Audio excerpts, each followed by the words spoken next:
I had persuaded Sherlock Holmes to take a brief holiday with me. As we rumbled through the countryside, it was a comforting thought indeed that for a while anyway, there would be no desperate men at the door of our flat in Baker Street, no life and death cases to solve. Ahead were 4 whole days as suspended and happily uneventful as this train trip.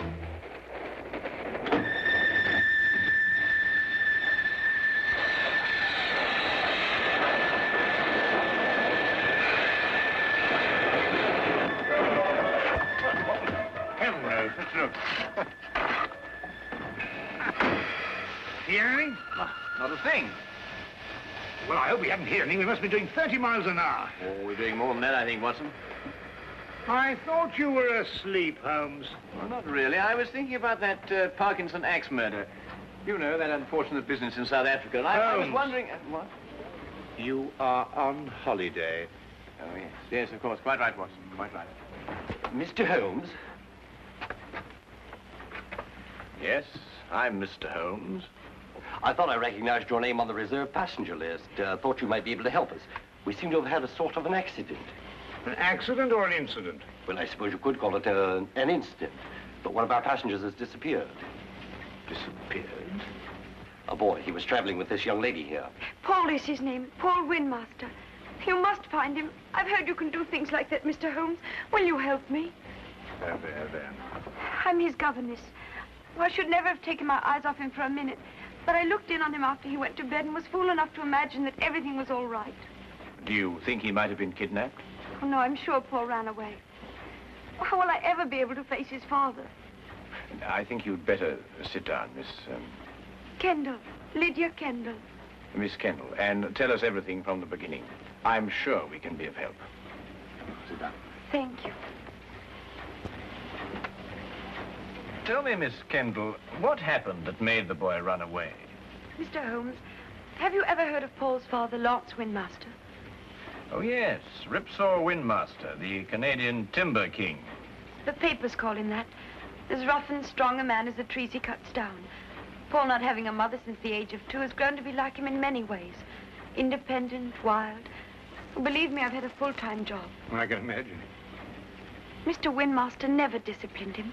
Was actually proud of Paul's spirit. Until one day, rather suddenly, it struck him that he was bringing the boy up improperly. You asked me what caused the boy to run away. It was just that.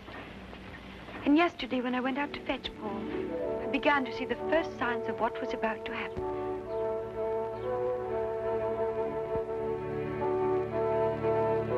Paul! Paul! Paul, you'll have to come home now and get dressed. We're all packed and ready to go. Yes, Miss Kendall. Hurry now, we can't miss the train.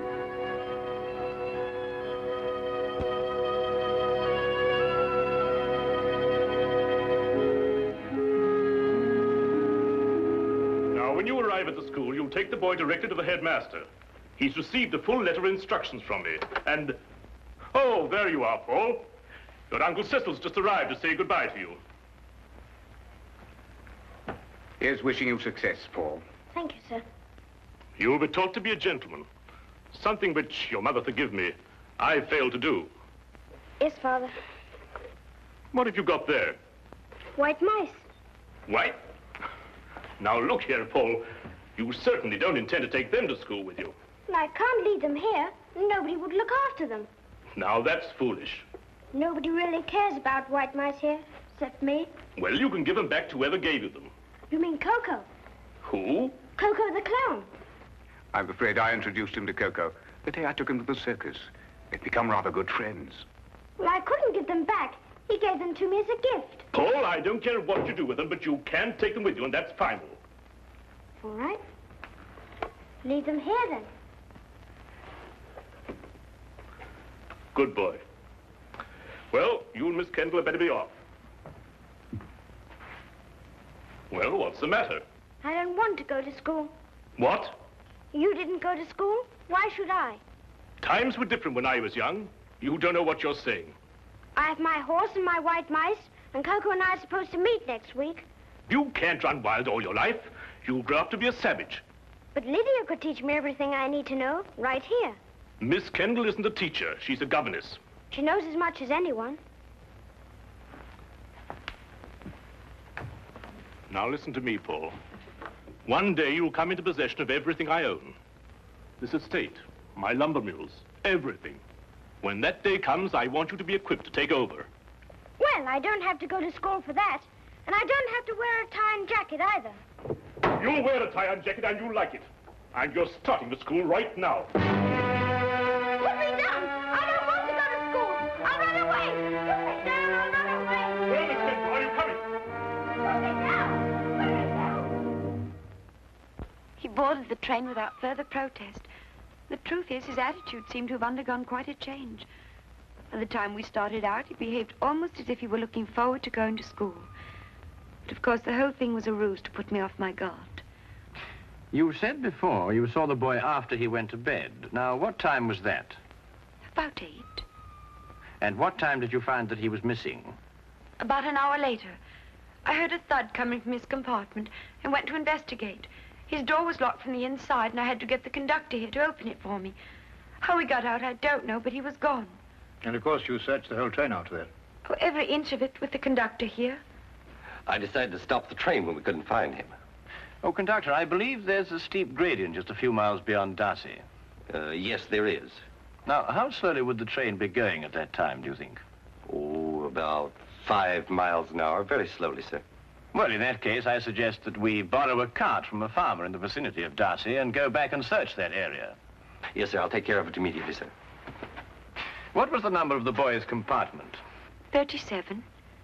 Well, Dr. Watson and I'll take a look at it. No, there's no need for you to come with us. I think you'd better stay here and rest. Now, you mustn't worry. Small boys make a habit of disappearing and reappearing.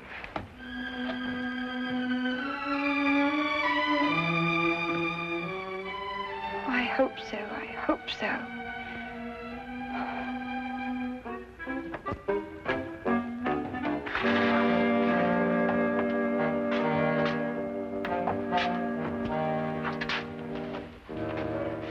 Well, you certainly simplified the search and narrowed down the area to Darcy. Here, Watson, give me a hand with this window, will you? Yes, all the same, these train windows. Yeah. Well, that was the thud Miss Kendall heard, the sound of the window being opened before the boy jumped out. By Jove, you're right. The question is, who helped the boy open the window? Well, it took 2 of us to do it. Exactly. Good heavens, Holmes, do you mean that he must have had an accomplice? Of course he must have. Yes, but who on earth would want to help a little boy to run away? Well, when we know that, Watson, we will have the answer to the problem of the boy who didn't want to go to school.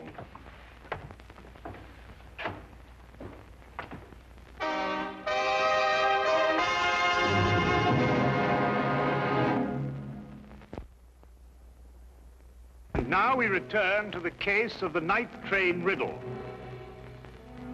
Taking Holmes' suggestion, we borrowed a cart and traced the rail line back to the upgrade near Darcy.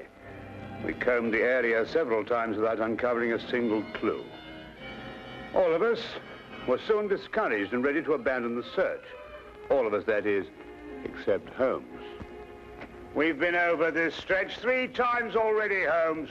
Yes, I know, but this is the only place where the boy could have jumped off. But we haven't got a shred of evidence, not a sight of anything, nothing at all. Look. What is it? A boy's cap. Miss Kendall, would you mind coming over here for a moment? Is that the boy's cap? Oh, yes, that's his. Then it has to be here. Look, over here. Here we are, Watson. The footprints of a small boy. Holmes, look, another set. Must be the boy's accomplice. Ah, good work, Watson. They end here.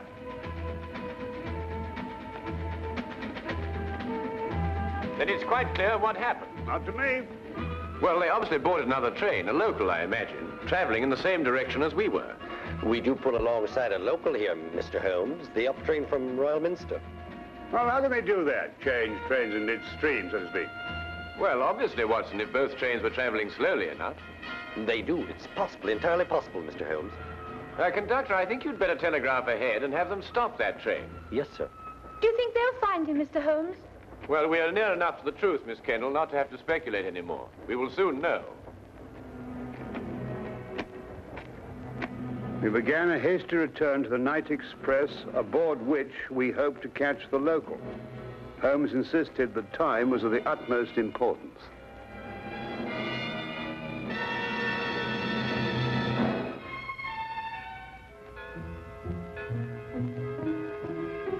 Paul.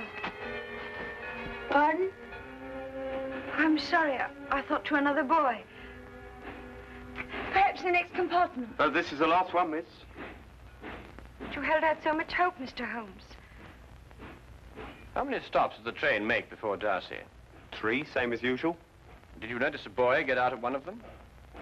Not that I remember. There was a boy. I talked with him. He got off with his father at Manborough. Are you sure? Yes, there was that pair. Blimey, I clean forgot. What did the father look like? Medium-sized, grey hair, ordinary face. Wait, I noticed when I inspected his ticket there was something about his fingertips. They were red. Red? Yeah. I thought it was strange at the time. That's most observant of you, conductor. That proves it, Watson. Holmes, do you know who he is? Of course. Coco the clown. Coco the clown? He was the boy's friend. But more than that, there's the red fingertips. The significance of which completely escapes me. Rouge, Watson, the same kind of clown uses. He was evidently in a great hurry to catch the train. He didn't have time to remove it all. Well, if you're only right, Mr. Holmes. And unless I miss my guess, we'll find them both in Manborough now.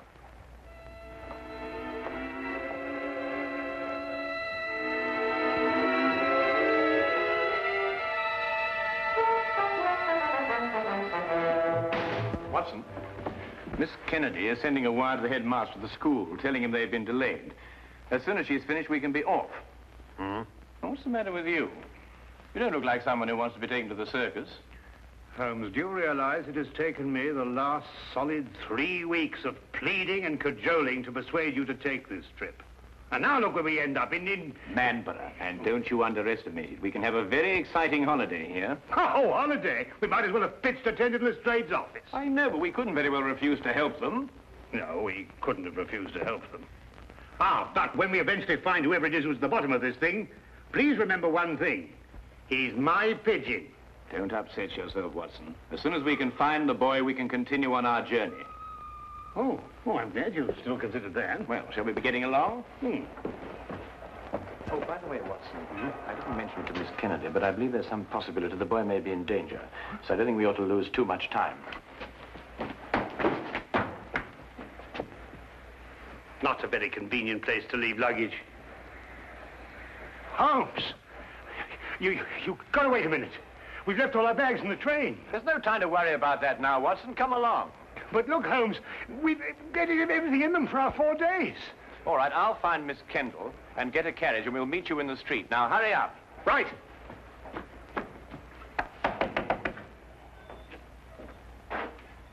Could you tell me if the night express has gone yet? He had to switch back to the main line. I wondered if it was still in the yard somewhere. I'm awfully sorry, sir. You must have the wrong town. Now I know where I am. I'm in Manborough. Right you are, sir. But the Night Express doesn't stop in Marlborough. Never has. Except once. But confound it, man, I know it stops here. Oh, no, sir. The only time the Night Express ever stopped in Marlborough was in the summer of '88. A wheel fell off the locomotive. Right out front here it happened. It stopped all right that night. Now, look here, this is urgent. I happen to know the Night Express stops here because I got off the thing at this station. Now, will you kindly go and find out if it's still here? Well, I have to go down to the yard area. In about 5 minutes, I'll ask the signal box. 5 minutes? Oh, never mind. Watson, come along. The carriage is waiting. But...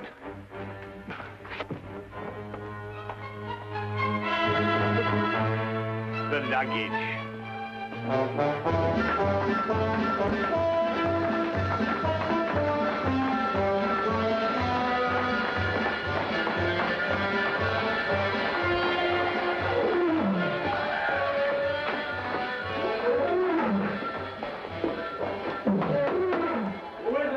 Cecil, open up.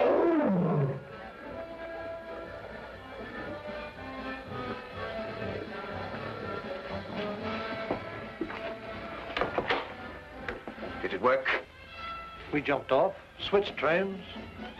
Ta-da! Like a couple of acrobats. Where's the boy now?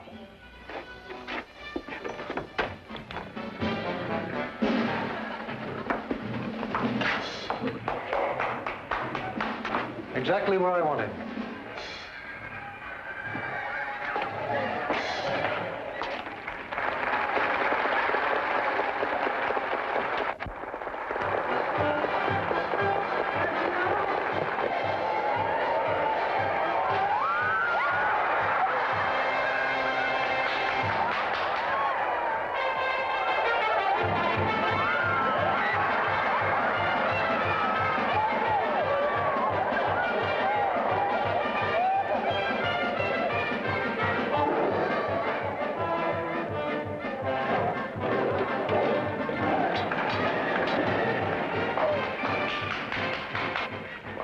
And get it over with. I was waiting for a down payment. How much? £100 should do it.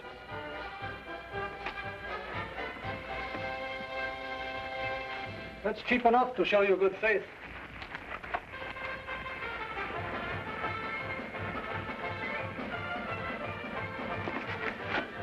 I'll expect the rest when I finished.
Watson, take this gun and fire it up into the air. To the air? Yes, just to pin him down. And what are you going to do? Well, I'm going to find out who he is and why he's trying to keep us from the boy. Well, go on, Watson, fire it. I'm sorry, Holmes. This one's mine. What? Watson! Watson, here! Fire it, Holmes. Fire it! Oh, very well.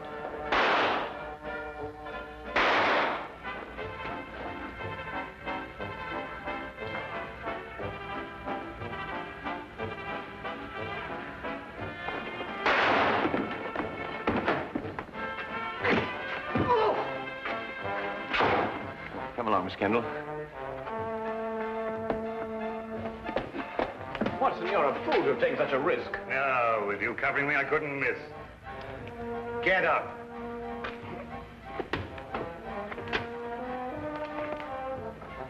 It's Mr. Windmaster's brother. Oh, Uncle Cecil. Yes, and the first in line to inherit the Windmaster fortune if anything had happened to the boy. That's right, you would be the heir. You may not think so at the moment, Mr. Windmaster, but you're very fortunate. If the boy had been killed, you would most certainly have been hanged. Hanged? Yes, hanged. Stop him. Stop who? Coco, he's about to kill the boy. Push him off the catwalk backstage.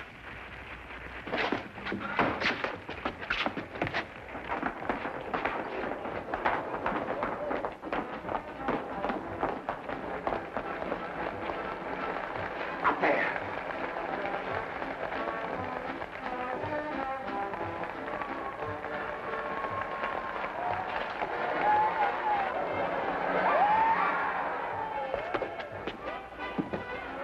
Coco?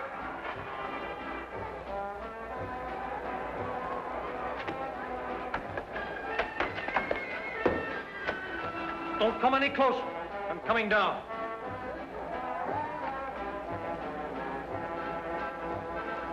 You'll never get out of here. One move to stop me and I'll kill this boy.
Perfect timing, Watson. Yes, wasn't bad, even though I do say so myself. He wanted to kill me, and I thought he was a friend. Well, that should teach you a lesson, Paul. No one's a friend who encourages a boy to run away from school. Why, what would have become of Dr. Watson here if he hadn't gone to school? Well, it's very simple. He'd never have been able to accomplish that trick. But all he did was to... In dropping that counterweight, young man, I had to know the speed of falling objects, the theory of weight and counterweight, and of stress and resistance. Now, if I hadn't studied physics, there's no telling what might have happened to you. I never thought of that.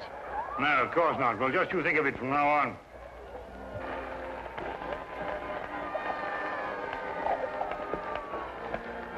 Watson, did you really have all that in mind when you pulled that rope? Oh, every bit of it, of course. Oh, did you? Uh-huh. Come on, you. And you.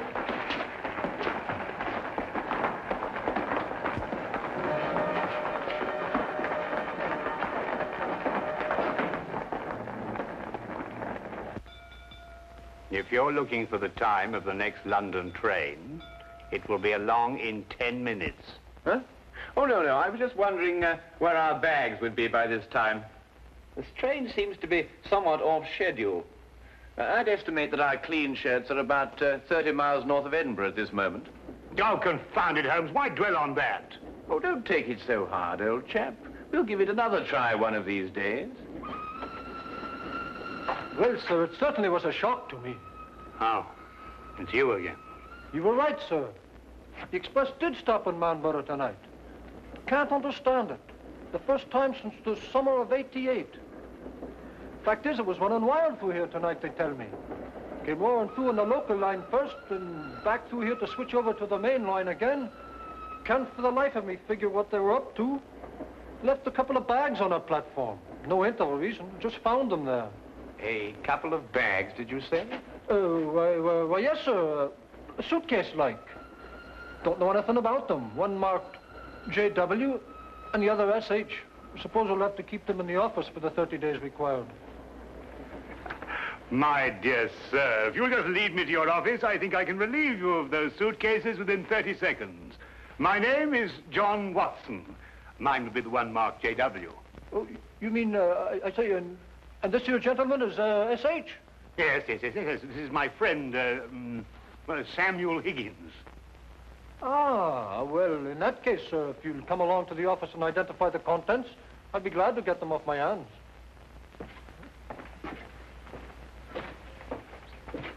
Samuel Higgins? Yes. You see, we have 3 whole days left. And I'm quite sure that nobody will want to interfere with the holiday of Samuel Higgins.